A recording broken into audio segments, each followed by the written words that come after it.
ازيكم يا جماعة عاملين ايه؟ تعالوا بقى النهاردة جايبالكوا أكلة هي تبان سهلة وحلوة وبسيطة. بس هي في الواقع حسيت ان هي خطواتها كترت مني، او مش عارفة انا طريقتي اللي كترت، بس الطريقة دي الصراحة كانت تحفة تحفة تحفة، لازم تجربوها. طبعا زي ما انتوا شايفين باين قوي في الفيديو ان هنعمل جلاش، فيلا بينا تعالوا هنعمل جلاش باللحمة المفرومة وجلاش بالفراخ. يلا بينا تعالوا نشوف. هنا حطينا بقى حتة زبدة كده حلوة وهنسيحها، وهنحط عليها بقى ايه، تعالوا نشوف.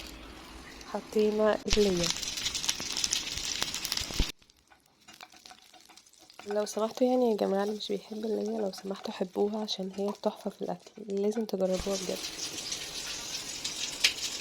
وهنا بقى جهزت اللحمة المفرومة والبصل ونزلت باللحمة المفرومة، وبعديها نزلت بالبصل. بس انا بصراحة حسيت المرة دي انا بعمل على طول في العادي البصل اشوحه وبعدين احط اللحمة. مش عارفة ليه المرة دي حسيت ان انا عايزة اشوح اللحمة الاول، مش عارفة ليه. ما عنديش اي مبرر للموضوع ده، بس هو ده اللي حصل. بس في الحالتين انا حاسة ان الاتنين حلوين، يعني قلت اجرب المرة دي العكس، بس الاتنين طلعوا حلوين بصراحة. وجبت هنا حتة زبدة تاني حلوة كده وهنسيحها في الميكرويف.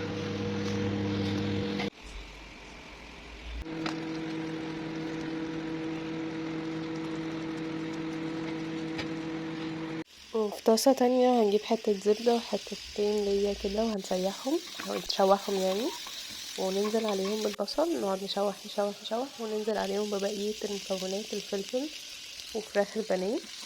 عندكم بقى فراخ بانيه، عندكم وراك، عندكم اي حاجة كده فراخ، حتى لو فراخ بايتة ممكن تمشي عادي يا جماعة. هنرجع تاني للحمة وخلاص كده استوت زي ما انتوا شايفين، خطيرة خطيرة، يعني شكلها بيتكلم ازاي ريحتها جامدة.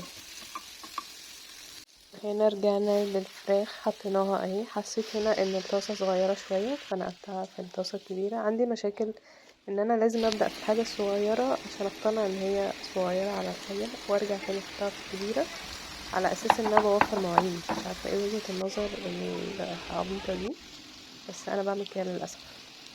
وجبت بقى هنا ملقاية، قعدت افتفت فيها افتفت فيها، وطبعا هنحط زيها في الفراخ. تمام، يعني كده 2 مرقة. ممكن بقى تستغنوا عنها، بس انا بحب احطها، بس هي غلط الصراحة يعني، ما انصحكوش بيها، بس انا بحب احطها يا جماعة. عايزين تحطوها حطوها، مش عايزين براحتكم.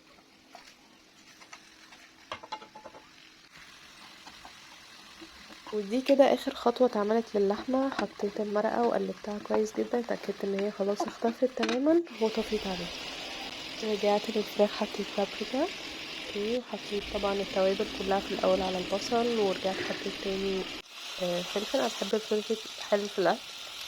وهنا حطيت صويا صوص برضو، كل ده اختياري.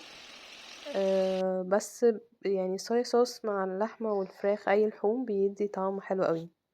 وجربوه برضو يا جماعة، لو انتوا بتشووا لحمة تبلوها في اللحمة من قبلها بيوم بليلة يعني، وهتبقى خطيرة. جربوها اسمعوا كلامي بجد رهيبة.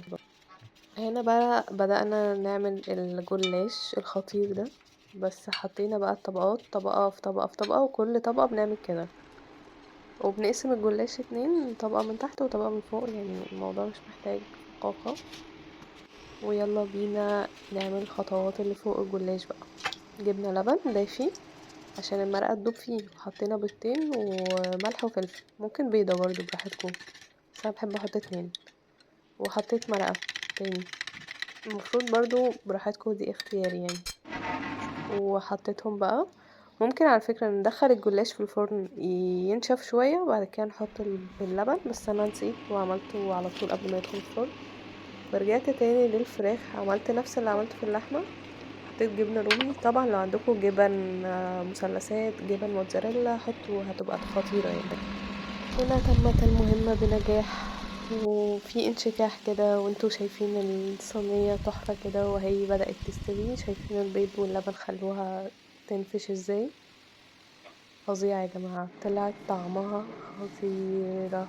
لازم بجد تجربوها بالطريقة دي، او لو في طريقة اسهل ممكن تكتبولي ازاي بتعملوها.